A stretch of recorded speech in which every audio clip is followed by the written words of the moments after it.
Well, welcome everybody to our 2024 Winter Connect Ed with our special guest, Karle Delo, former AMTA marketing director.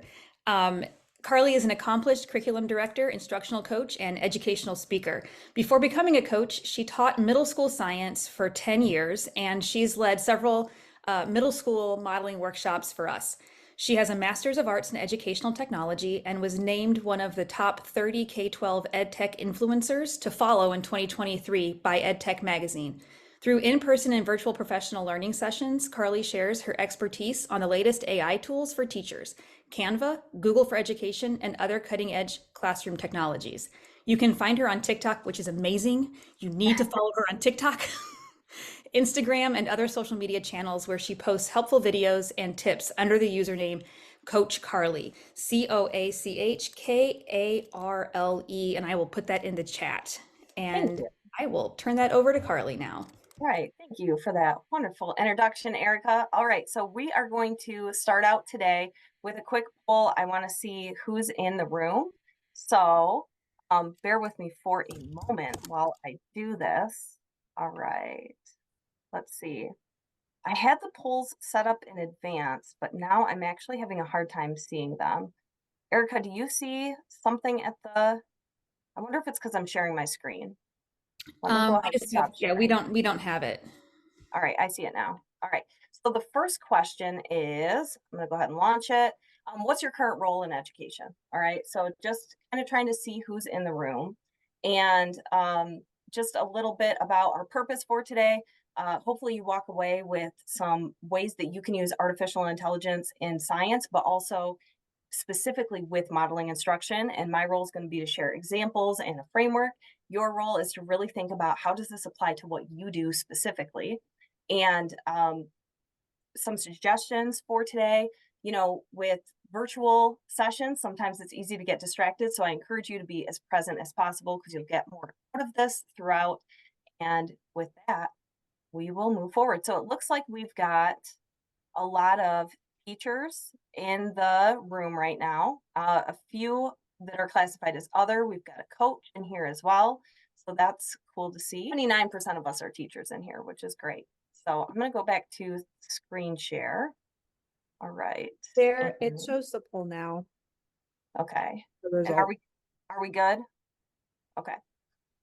So just a couple of things for today. Hopefully at the end of the day, you walk away feeling more confident with these two things. So these are the learning objectives. So we'll talk about prompt engineering, which is a very fancy sounding term for something you probably already know how to do. So I'll walk you through that, and then we'll specifically look at modeling instruction applications and examples.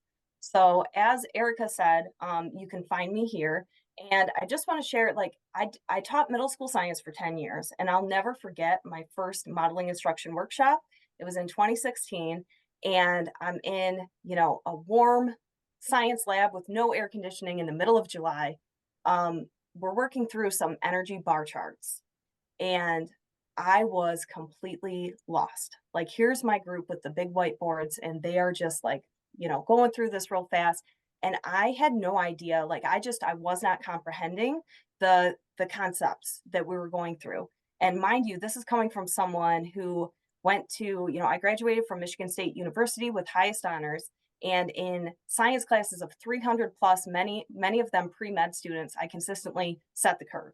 And here I am trying to do ninth grade physical science energy bar charts, and I'm totally lost. Okay. That was a really frustrating experience for me. But by the end of 3 weeks, I gained more understanding in that 3 week modeling instruction workshop than I did in 4 years of a major university. And I knew at that point in time, this is how science should be taught. And it was like this just giant light bulb went off, and the I did implement modeling instruction in my classroom, and it was amazing for myself and the students. And another, a big, when I think about those big revelation type of moments, another one happened for me in January of 2023, a little over a year ago, when I first tried out this thing called Chat GPT that teachers were mad about students using it to cheat. And I got on there and started using it for a few things and thought immediately, I have to share this. And I work in a tiny little rural school district in Michigan that's literally in the middle of a cornfield.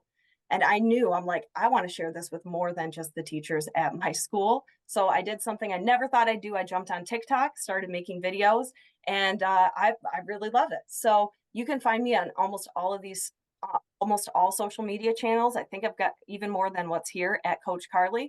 And my link tree is kind of how you get to all that in my email if you have questions for me and things like that. So here's kind of the flow for the day. I do have another, and we'll pause throughout to ask questions as well. I do have another audience poll, so this will be the last one. And I'm wondering, how often do you currently use AI? And then also, let's see, back. Okay. How often do you currently use AI? And then the second question is going to be, how do you feel about AI? And the second question is, check all that apply. So I launched that poll. Let's see where we're at here. This is a no judgment zone as well, so you can be honest with your answers. All right. So once I end it, you'll be able to see the results. But it looks like we've got a lot of people who've used it some. And then we've got the next largest category is used a little. I'll give you about 10 more seconds to finish up. And we've got some people who haven't but are ready to start. And we've got one person who says never used, no plans to start. And we've got one person who's used it a lot. So we're going to compare those answers with another survey in just a minute. And then when you think about, when I asked, how do you feel about AI? There we go. I'll share results. So you should be able to see those. How do you feel about AI? A lot of people are curious. We've got some optimism, excitement, caution, skeptical, and a couple people are terrified. I will tell you that, and we'll talk about that second one in a minute. I'll tell you, I can relate to almost all of those emotions, right? So when we compare with those question of how often do you use AI currently, this was a recent poll done by a week, and you can see that there's not a lot of teachers who've used AI. So most people in this room have used it some, compared to only 10% of teachers elsewhere. Very few have used it a lot. We've got a lot of teachers who have never used and don't really plan to start or are going to wait till next year. So I do just want to applaud you and thank you for being here today as part of the people who are curious about it. And when we talk about use of AI, a lot of people think about ChatGPT, which is, the tool that we're going to talk about in a moment. But AI has really been around for a long time and it's used in many of these tools. So when you get on Netflix and it recommends shows for you to watch, that's AI. AI's been around since the 80s, all right? But ChatGPT is different. It's pre-trained on information from the internet, which is a vast source of knowledge.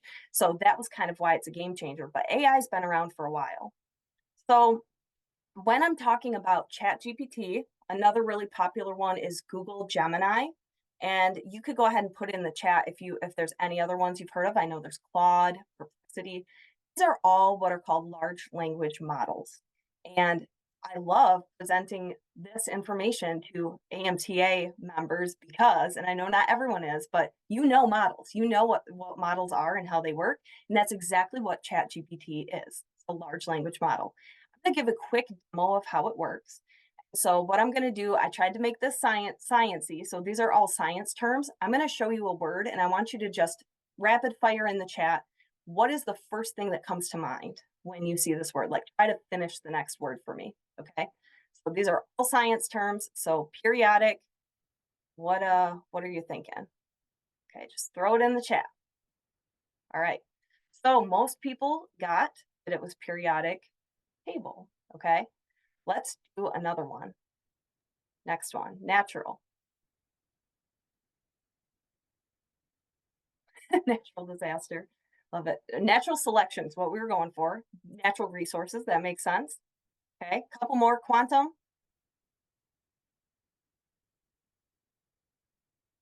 Yeah, quantum mechanics, quantum physics, quantum computing. Okay. And the last one we'll do is solar. Go ahead and finish that one. Oh, I didn't even think of system. Flare energy panels. That's awesome. So this is a really simplified version or analogy of how ChatGPT works. Okay. So it thinks about, it tries to guess what word is going to come next in a sequence. And for the first few that we did, it was pretty easy. Periodic table, most people got that. But when we got to some of these other ones like natural, right? Solar, you have to think like all of these words come to mind for you. And then you have to think, well, which one of these is she trying to get me to say? All right. And the one I was trying to get you to is solar energy. So again, that's a really simplified version of how ChatGPT and other large language models work. Not actually thinking, they are just predicting what comes next. Okay. So the next question is, why should teachers care about this? And when looking at that survey that I showed earlier about how many teachers are using AI, a lot of teachers just don't have time. And I totally understand that. So that's why, again, I'm glad I commend you guys for being here today. But there's a major benefit for teachers. So imagine, I'm going to give you an analogy here. Imagine I gave you some nails, a plank of wood, and a hammer. Then I told you, you've got to get these nails through the wood. But then I tell you, you can't use the hammer, right? You can't use this tool. That sounds pretty frustrating. And when we think about teaching, we've got to use all the tools that are available to us because this is a hard job. So if we think about the plank of wood, almost like our students, and we think about the nails as understanding, we're trying to get that understanding, in our students. We need all of these tools, and so that's what AI can do for us. AI can act as a really powerful tool. It makes this easier. We were talking about it, Ray and I were talking about this before people jumped on. And sometimes it's just a really nice starting point. It's not going to do the whole job for you, and we'll talk about that in a minute, but it's a really nice starting point. It has the ability to accelerate what we're doing. And in addition to that, our students are already using these AI tools, whether we like it or not, whether we know it or not. So, for example, Grammarly, which is a tool that a lot of our students love, that has a generative AI feature in it. And so we need to be, as teachers, it's important to really just be aware of this. And if we have an understanding of the tool ourselves, then we're able to have conversations with our students about it because we understand it. Now, to continue with the hammer analogy, right? AI is scary and it does terrify me. A lot of people think that because I talk about AI that I'm like, yes, this is going to save education. It's the best thing ever. And I don't feel that way. Like any human innovation, it can be used in helpful ways and it can be used in harmful ways. So think about a hammer. It can be used to build things, right? It can also be used to destroy things. And that's true of think about social media, the internet, any human innovation that has gone through this process. And whether educators are aware of it or not, this is going to happen. It's going to move forward. And I really want to be part of this conversation. I want to be part of the conversation of how it can be used in helpful and positive ways. Right. So just know that too as we're going through this. It is something that's scary, but it's also something that we choose to put our head in the sand on this one. I don't think it's going to be beneficial for teachers or students. So let's go back to this concept of the large language model. That's what ChatGPT is. That's what Google Gemini is. And because you all know about models, I love this quote. All models are wrong. Some models are useful, right? Same is true of ChatGPT, which is a model. And a lot of times when people first use the tool, they get frustrated because it doesn't give them a perfect end product. And I'll tell you that that's part of the mindset that you want to have is that it's going to get you started. So this is a resource that I'm going to share more about later. This is from AI for Education, which is a great website. And I like this summary of kind of what are some of the things that it can do, how it works, which I kind of went through that, right? But there's also things that we really need to be aware of with AI. It's biased at times, especially if you try out some of the image generating tools, you'll notice that real quick. Detection tools are unreliable, right? It's going to continue to advance. But this over here is important to know as well. I like this 80-20 rule. Chat GPT and other generative AI, it can increase your productivity. It'll get you 80% of the way there, but you still need to do that final 20%. And Also, these tools hallucinate. That is the technical term. All right. And so I want you to be on the lookout for that today, especially if you're trying it out yourself. Where are those hallucinations? And especially in science, it's important because we know it's taking information from the internet, right? And people like, come on, the internet is not the most reliable place. Like, a lot of the information sometimes comes from things like Reddit. And so I've used it before to help me come up with assignments about the reason for the seasons and things like that. And then sometimes ChatGPT has those misconceptions, those deeply embedded misconceptions that we also see in our students. So we just need to be cautious about all of these things. All right, so I want to pause for a moment. Are there any questions about ChatGPT or how it works or large language models at this time? You could throw them in the chat. You can unmute your mic.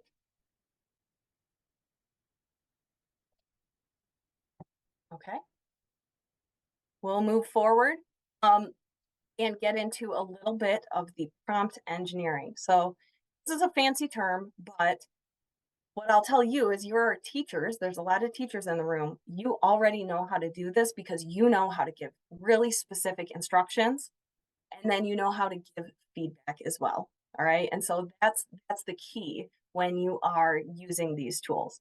And your input is going to be equal to your output. So the quality of your prompt or what you type into these tools is very important. If you give a basic prompt, you're going to get a basic answer. Um, I know, for example, when, and maybe you've noticed this too, have you ever gotten an email from someone that you're like, okay, like you do not sound like that ever. You used Chat GPT for this. And it's pretty obvious because the language is very flowery and elaborate, right? So it's probably didn't have a very good prompt. And so that's what we're going to focus on first. Right. So this is another resource from AI for Education. I want you to just look at these three different examples of prompts and notice and type in the chat, what do you notice that's different, especially about this final example that's the best example? What does it have that the others don't? Let's go ahead and type that in the chat.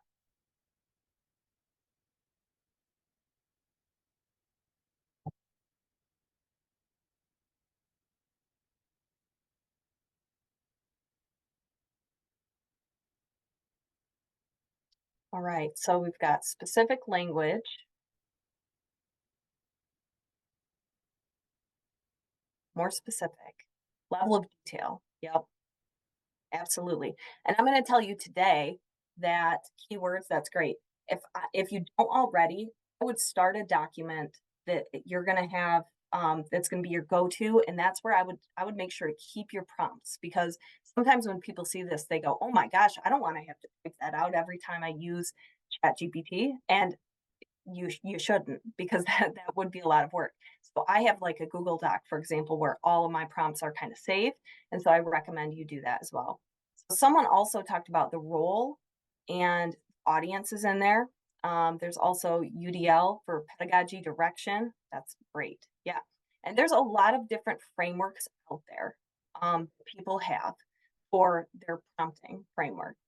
I have been using this one and I really like it. It's simple. So it's called the PrEP prompt framework. And what this does is it breaks it down into the key components that you're going to want to have in every single prompt. And so you're going to want to introduce what it is that you want, give it a role or a voice. This is key. This is something I include in almost every single prompt that I do. Be really explicit in your instructions and set the parameters, right? Where do what do you want what do you want the final output to look like? And what I have for you is this resource document. So let's see, someone can throw that, Erica can throw that in the chat for you if you don't have it already. But this is going to include key points of everything in this presentation today. So if you copy that link, it should bring you there, and it'll show this prep framework and give specific examples. There's also a mini little prompt library that we'll go through at the bottom as well. And I want to point out that this model, the prep prompt model, the author of this, his name is Dan Fitzpatrick. All right, he actually added letters to it very recently. So now it's the prepare model. We're just going to focus on the prep part for now. Okay. We'll get into because sometimes prompting, when sometimes people overcomplicate prompt engineering and it scares people away from it and it's intimidating. Even if you just use the prep model to start with, you're going to get much better results. So if we have time at the end, I'll get to this other stuff. But let me show you an example of what it looks like. So here is a prompt that I use. And you can see that I've got the prompt is kind of usually in the middle for me. You can follow this in order if you want to, but I'll tell you over time, this will become just natural for you. All right. So here's kind of the prompt. I'm asking it to come up with some scenarios for a claim evidence reasoning uh, scenario, right? I could give to students. I'm also giving it a role. I'm saying you're an expert, whatever teacher with a deep understanding of claim evidence, reasoning conclusions.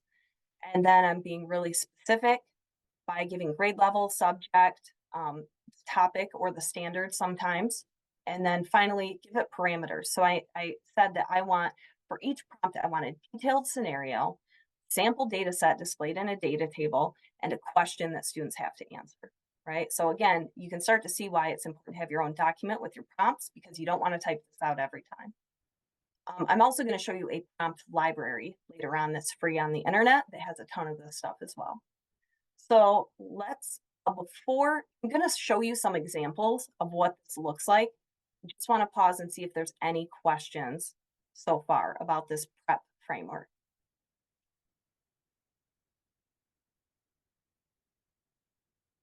Okay, go ahead and throw them in the chat as they come up. And I want to get into those science examples. So what does this actually look like? And what I love about this session is, again, I have that modeling instruction background, so I could get really specific on examples that could help in a classroom that uses modeling instruction. And there are a lot of tools out there like EduAid and Magic School. You might have heard of some of those that are like, they're already prompted. They're like pre-made prompting tools. Those tools, though, don't know modeling instruction. And so that's why it's really important. If you know how to prompt yourself, it's almost like being able to know how to cook versus always going out for meals or ordering takeout. It's nice. And sometimes I still go get takeout or go out to dinner because I don't have the time. I don't feel like it. It might give me a better product than I could make myself. But at the end of the day, I also want to know how to cook. And if you know how to prompt really well, you're going to be the chef. You're going to be the one who gets exactly what you want out of this. So here is an example with very specifically that claim evidence reasoning prompt. And here, I'll pause this real quick because I want to show you. This is in that document, that resource document that was just shared, that bit.ly Karle 22524 AI. This is in there, so you can try this out later and actually test it out. So these are available for you. So basically, I just copy and paste the prompt into ChatGPT.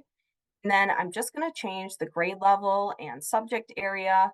I'm going to go ahead and put in the topic. So I did high school biology for this example. And the topic was natural selection and also, the adaptations. So I wanted to see what it could come up with. And I'll just be really honest and say, I didn't think all these examples were great, but it gave me some good stuff. And what I did, let me see, this is actually now that I think about it, I gave you two examples to look at in that document. One is the boring version of claim evidence reasoning, and then one was the more creative version. And this was the creative version. So you could tell, I asked it to come up with like fictional scenarios with fictional like planets and things like that. So that's what it did. And it gives me these different scenarios that I could share with students and the data sets. This was before I revised the prompt. So I actually went back in and asked it to put it into data tables for me. But you could see what I did is I said modify prompt 3. Okay, so here's the important key. Usually after your first prompt to one of these tools, you'll get a result, and most people stop there. Don't stop there. Keep going and give it feedback. Provide it with feedback and tell it really what you want. And this is where you get to add in your own thoughts, your own creativity, Like I said, ChatGPT and these tools will get you about 80% of the way there. But I said, you know what? I kind of like prompt three, but I want it to be about a newly discovered fictional planet where humans are just now starting to settle and more sample data. So it'll be more rigorous for students and include a data table. All right. And so what it came up with me, it did not give me more data. So I would probably have to go in and do that myself, but it still gave me a pretty good scenario at the end. All right. So this is something I could give to students. I might want to add, based on the rigor, level of rigor, I might want to add more data to this or a different data set. You could continue to chat with the tool and ask it for more. But this is going to give students more opportunities to practice, and this will help you write really, much higher quality assessments. Oh, I forgot about this part. So then I asked it to create a rubric in the form of a table and a sample exemplary answer. And it did a really good job of that too. All right. So I know there's the paid version of ChatGPT, and I do have that. This is all with 3.5. This is all with the free version. All right. So what I'm saying is compare this final result I got, that first one. This is much better. And I really encourage you to just keep and continue the conversation with these tools as you're using them. So I'm just going to close out of my presentation for a minute to show you. This is that resource document that you have. And if you go down here, to the sample prompts, this is where I have everything that I'm sharing with you today. So if you go down here to the assessment section, there's the claim evidence reasoning prompt boring version, and then there's the more creative version where I ask ChatGPT to be creative and you know make this about fictional topics that modern teenagers would find engaging and funny. And that's where I got the more interesting responses. Um, Sample data sets is also a really cool way to do this. And at the end of this prompt, I also said the scenarios must include a detailed, funny, and engaging narrative, a certain number of trials, be relevant to teenagers.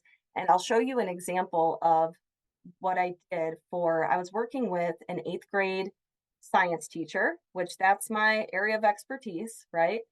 And she was like, my students just aren't, they did the buggy car speed lab. And she's like, my students just need more practice with finding the averages and calculating speed. And so we came up with some scenarios using ChatGPT that the students loved. So this one was about Fortnite. And she said immediately as they started reading it, they were hooked. Even though I think we spelled Fortnite wrong. We did. Um, they loved this, and then they got to practice a skill a little bit more, which a lot of them needed.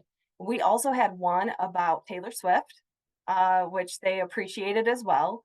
And then at the end, we just encouraged them to write their own scenario. And so this is just one example of how you can take uh, simple tasks that might have been kind of boring and add in a lot of elements of student engagement there. Any questions on those? I have another I example to I share. actually have Yeah. a couple. Yep. Go ahead. So I was running this in the background. I asked it to write some prompts about the electronic nature of the atom. Hmm. And I mean, they were fine. And then I asked it to provide excellent answers to these prompts, and they were good. So, Oh, like, have you tried, like, when you ask it to do a CR, claim evidence reasoning, do you ask it to provide the correct responses? I do. And I usually do it after it has already given me the scenarios. Yeah. So you can kind of overload these tools. And if you're asking it to do too many things at once, it might choose to focus on like the last thing only. So I do like doing it in steps like that. Um, and What are the, sorry, go ahead. you can also ask it for a high, medium, and low quality response. And so what that gives you is a example of a not so good answer that you could share with your students and have them revise and critique. Yeah. What's We your are other doing a question? lot of that. The other question was, what advantages are there to having the paid version? Oh, let's pin that one. Let's put a pin in Okay. it to the end. And I can show you. Uh, Okay. I do like it. I also use it every single day. So yeah, let's save that one for the end. Any other questions? Okay. So when I think about modeling instruction and it's a great curriculum, it's a great program. But where does where am I usually spending a lot of extra time where Chat GPT could be helpful? I thought about these sample problems. I thought about claim evidence reasoning, but another thing is real world phenomena and driving questions. So a lot of times, that's something you might want to add in to supplement. And so this prompt looks huge, but most of it is just because there's a lot of standards here that you can put in. But I was able to get some pretty good responses from this as far as, and I can actually show you. Let's see. So if you, am I still sharing my screen? Can you see the resource doc? Okay, thanks. So if you look at some of these, so they're categorized into different sections. The NGSS unit planning, if you look at the real world phenomena, for a lot of these, I tried them out and I included a link that you should be able to, you need a Chat GPT account to get to it. So I'm going to open this up and I do have Chat GPT like ready to go. So let me just find that real quick. Okay. Carly, Um, clarifying, this is still the free version, right? yep, still the free version. Okay, here we go. Okay. And also while this is loading for me, I'll say that I go back and forth in between ChatGPT and Google Gemini. Those are kind of my top two. Sometimes ChatGPT is just having a bad day, and it's not performing very well. And so in that case, I feel like I'm really glad to have Google Gemini as another backup tool. So yeah, thank you for sharing that link too for ChatGPT. So you could see that here I asked it to come up with some driving questions or phenomena. I was doing real world anchor phenomena, and these were okay. I asked it for 5, and I really thought the plant adaptations was kind of an interesting one. But I went further, right? And so that's always the key is to push it a little bit further. So then I asked it to come up with some driving questions. And looking back on it, I think I included too many standards that are some of them are disconnected from each other. But what it ended up coming up with, I really liked this final one. How might human activities such as deforestation disrupt the delicate balance of plant adaptations in various biomes, and what are the consequences? So this would give me a good starting point. I wouldn't turn around and just, this is my question for students, but it really pushes you outside of your normal thought patterns and gives you just different ideas. And I'll show you a fail of the tool as well. I said, change it and put it into student friendly language. And this was just awful. I did not like, how can cutting down trees or changes in weather mess up how plants are used to living in different places? I would never use that. So it's not perfect, but again, it really can give you a nice starting point. Okay. So at this point, I want you to try out art of prompting. So we're not actually going to use Chat GPT yet. You can, but I want you to go to this link. It'll bring you to, it's called a Pinboard. It's kind of like a Padlet. And I hope it works because I've never tried it before. All right. So I think Erica's going to put that in the chat, and I'll leave this up here for a minute too. I had to try out, I heard about AI QR codes, and I had to try it out. And that's what this is up here. So you can scan that and it should work. All right. So this should bring you to a Padlet like thing.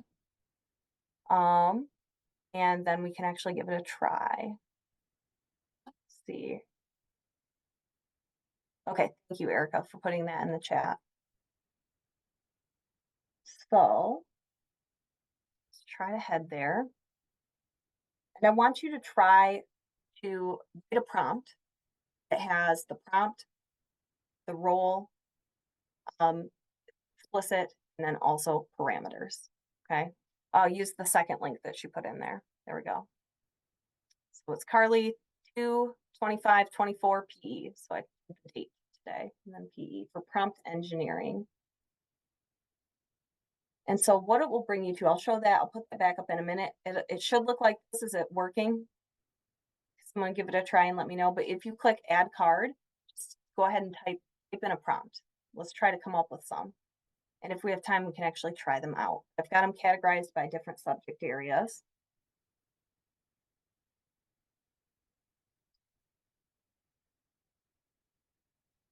And every time I do this and have other people try it out, there's just there's always a really great idea that I wouldn't have thought of myself. So a great opportunity to learn from each other.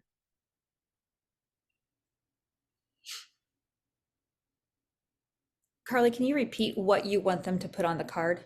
Yep. So on the card, actually write a prompt that you want to try out. Yep. So write a prompt, something like, that one's pretty long, but try to give it a role.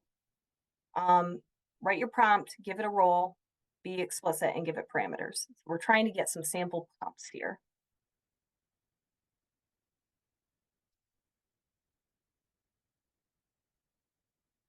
All right, there's people in here. So you just click add card and start writing a prompt.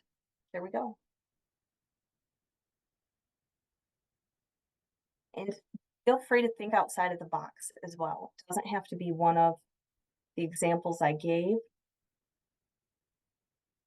You should be able to edit yours afterwards if you want to go back and click on it again.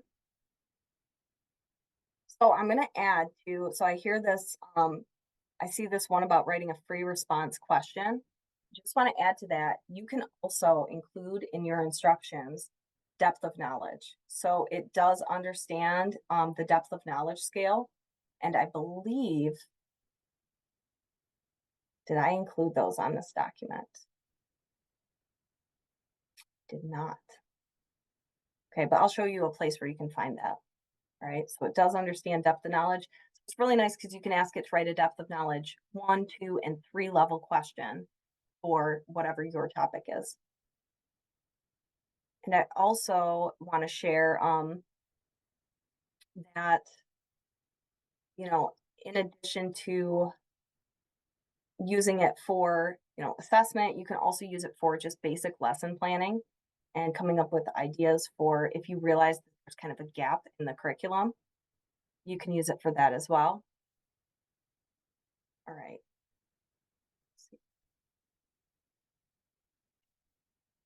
I'm trying to think of some other really good examples of how I've seen it used in science. Common misconceptions.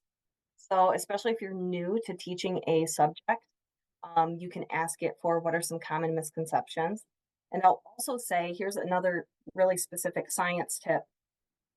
If you use it for, if you try out like the standard first and it doesn't give you exactly what you want, try, instead of the standard, maybe try a learning objective or learning target. And if that doesn't work, try a basic topic in general, like just electrons or equilibrium. And so those are the 3 kind of qualifiers that I kind of go through if I don't get what I want right away. Okay. Right. Great examples. I'm going to keep going. We'll come back to this. So go ahead and feel free to keep sharing your prompt ideas there. And I'm going to go through what some of these more advanced prompting tips are. And again, if you are just like, I'm just learning about this, I just want to stick with something simple, I would say stick with the prep model. But if you want to take it to the next level, that's what these are for. So one thing you can do is also ask it to ask you follow-up questions. I use this a lot if I'm doing a bigger project. So for example, if I want it to come up with an entire unit plan for me, I might say at the end, what are some questions you have for me to ensure that this is a high quality unit plan? And it'll give me a series of questions. The really fun part about this edition is that while I'm answering the questions, I usually gain a better understanding of what I actually want and what I want this unit to look like. I have spent the last 4 years as an instructional coach. And when I first started using this, I'm like, wow, all right, well, this could replace this job and that's the truth, because when you add this to your prompt and you respond to those questions, you're almost like going through a mini coaching session with this tool because it's asking you really great questions that you might not have thought of already. Another one is you can ask it to rate its response. So rate the accuracy and quality of your response. I like to use this when I'm asking it for a lot of information. I do not use these on every single prompt. These 4 I do. These are once in a while. And then this last one's really interesting, and these are based on research as well. So someone actually researched these tips. Appeal to its emotions, and by this, it doesn't mean nice to it, which I struggled with that at first because that's just how I talk. I'd like, can you please do this thing for me? And using ChatGPT will make you a little more assertive because you don't have to do those things. So I like using terms like you must. And so this is the appealing to its emotions. You're almost like scaring it a little bit. And this has been shown to improve your responses. You can say you will be penalized if, if this is wrong. And you can even say, I'm going to tip you for a better solution. So these are all things that help. And then here are just some additional tips. So every prompt is unique. You do not have to include all of these things in every single prompt. I do, though, recommend having a document where you keep all of your prompts. Provide feedback when a response is not what you're looking for, and the best results come after multiple prompts in the same session. Let's see. Ooh, like I'm surprised that this isn't in that model, that framework. Include the intended audience, especially as a teacher. What's the age level of the students? Use affirmative directions such as do and avoid negative language such as don't. And for writing generation, include answer the following question in natural human-like manner. This helps, but I will be honest, it is very rare that I take something from ChatGPT and then just send it out. I did for that Taylor Swift scenario, right? Because that made sense. I wasn't trying to, but as far as writing an email, um, I usually don't just have it write the whole email for me. You will have to have a really good prompt if you want to do that. It's not impossible, but just know, usually I can tell when someone sends me a ChatGPT email. And personally, I think that like any tool, again, it can be used in helpful and harmful ways. And if people know you're sending them all ChatGPT emails, it kind of breaks down trust at some point. So just be aware of that. Um, and if it doesn't come out how you want, try a different large language model like Google Gemini versus ChatGPT. All right, we are moving towards the closing, but I want to pause and see if there are questions. Do you have, and it could be in the resources, but suggested follow-up readings, Oh, books, oh articles? man. Yeah. Okay. I do. I just don't have them prepared, but well, I have a book. I have a book. And then I'm gonna show you something else at the end that is really useful for, it's a blog that is really useful. And he has something called, he talks about how to use it with students and how to talk to Mm. students about it. And so I will share that at the end. Do you So see that some question? Okay. Yep. Yeah. So someone said, I'd really like to use it for data sets, but still can't get realistic data. I'd love to be able to prompt it to provide real data tips. I don't have an answer to this, but I know what you're talking about. I'll share that one of the best places that I have found really specific prompting tips, like for what you're talking about, is on LinkedIn, surprisingly. Okay. So there's a couple people you can follow on LinkedIn.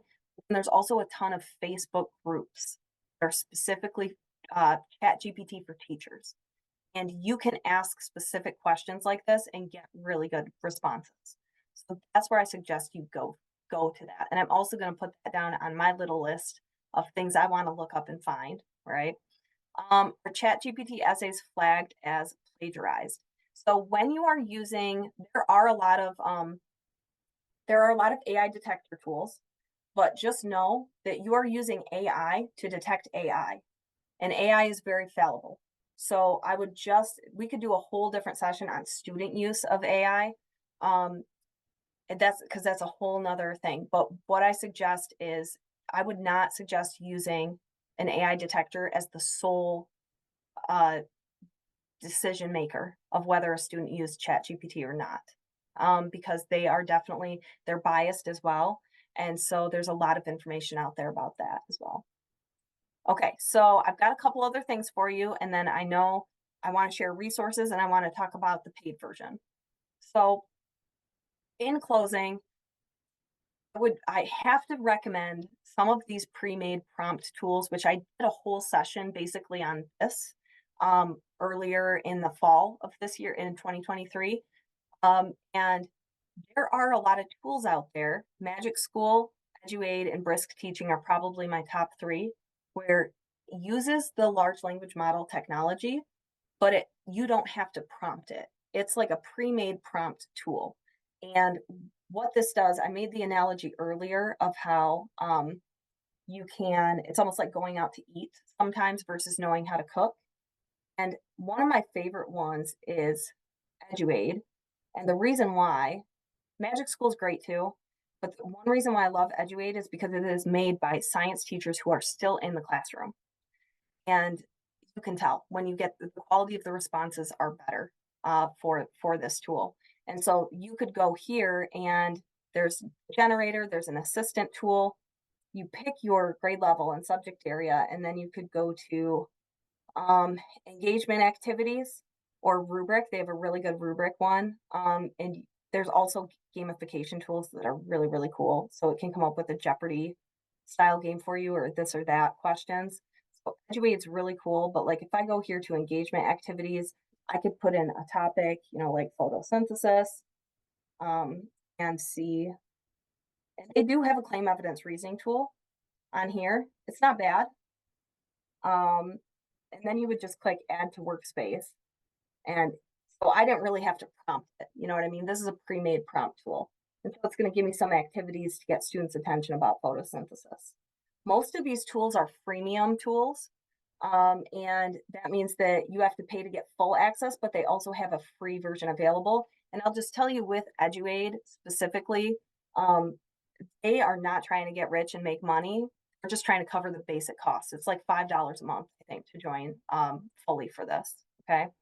So let's see, I'm trying to look through some of the responses. So, oh, that's great, Erica. Yeah, so my previous webinar is available to AMTA members on the website. That's true. And I have a great resource doc for that too that's shared right in that. If you watch that video, you'll find it. But what I tried to do is, this is like the key document that's got everything from today. And if you go down to these helpful links and resources, I've got this AI for Education prompt library. This is incredible. The CEO of this organization, which you can find on the website, her name's Amanda Bickerstaff. She's amazing to follow on LinkedIn if you're there. She gives tons of resources. But you can see that there's a ton of different options here. If I go to Bloom's taxonomy for under assessment, just like how I provided you with some sample prompts, this website is full of pre-made prompts that you can try. So you would just copy this and paste it into ChatGPT. And what I also love about it is it gives you an example and then tips for how to make the prompt work for you. So this is an incredible resource. It's also really helpful as you're first getting started because these are tried and true prompts. And so as you use these, you will get better at prompting yourself. There's also the AI Educator is the book that I based a lot of the prompt model from. So Dan Fitzpatrick, that's his name. I'm going to advance to that slide here. So the AI Classroom talks all about prompting. It's a really big book, but it also is one of those where you could just like open it up to any section and start reading. You don't have to read it front to back. A great resource. And then there's that prompt library that I shared. I've also got links to ChatGPT and Google Gemini. I've got EduAid on there because again, it is two middle school teachers who are just bootstrapping this and they're so responsive to feedback as well. I can't say enough good things. And then this is a list of top AI tools that another EdTech TikToker, he's the EduTech Wizard. He put this together and it's just a really nice summary of some of these tools. He's got Magic School on there, which is a really great one. CurryPod. I think he's got Brisk on here. Brisk Teaching is a Chrome extension that I could do a whole 30 minutes on that alone, right? So this is a really good tool as well for you to kind of look through and just get an idea. And I talked to him about this and he said, I'm trying to keep this list small so it's not overwhelming because that's one thing, a lot of teachers, there's so many tools out there, it does get a little overwhelming sometimes. So one other thing before I get into those final questions, I think this is just really important to point out. One time I did a session at a nearby school district about these AI tools. I heard someone go, wow, this is amazing. It's like I don't even have to think anymore. And I was like, no, I'm like, no, that's not what I was trying to get across. You know, if AI is thinking for you, you're doing it wrong.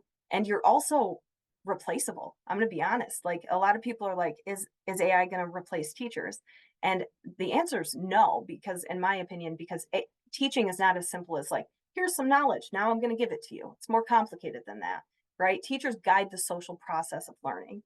And there's so much that you add. Your expertise as a teacher is so important to add here.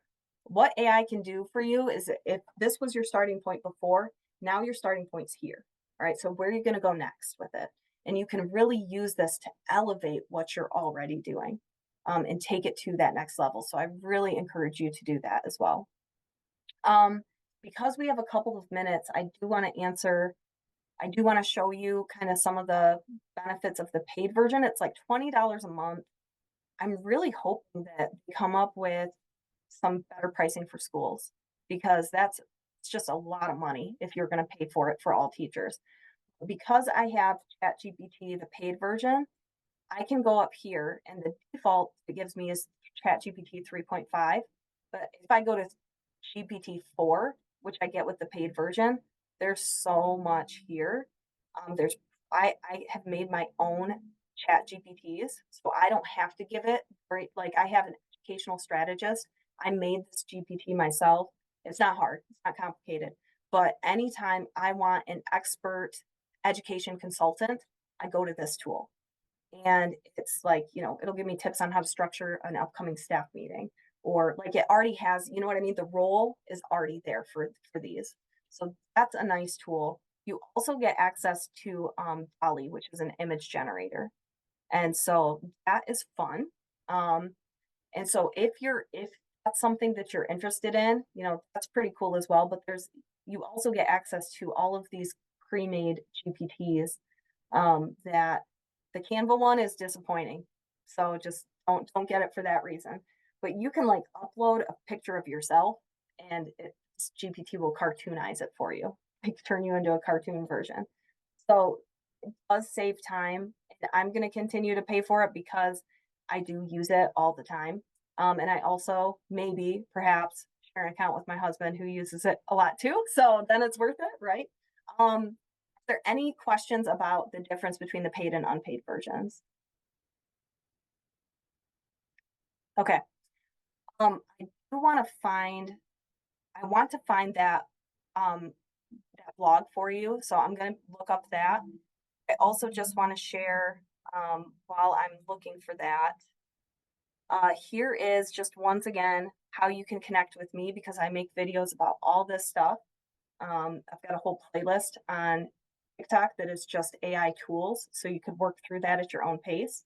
And I also have exit survey. I would really appreciate if you filled out, because I'm always looking for feedback. Um, but yeah, I'm really willing to respond to questions on there on all those social media outlets as well.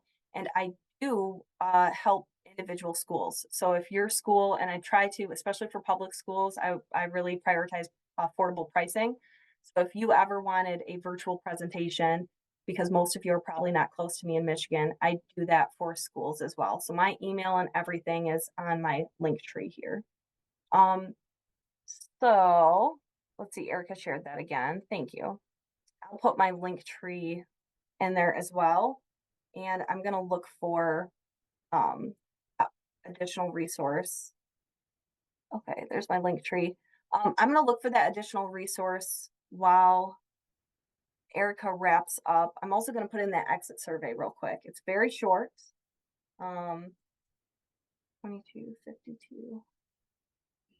Carly, can I share my screen? Yep.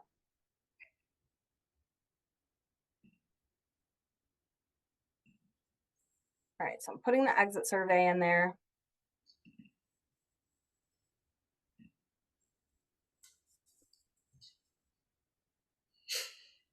I actually have your exit Oh, survey on the thank you. screen right now. Look at you. Yeah. So these are the resources, the links to the resources that Carly has shared with us. You can screenshot that real quick or write it down.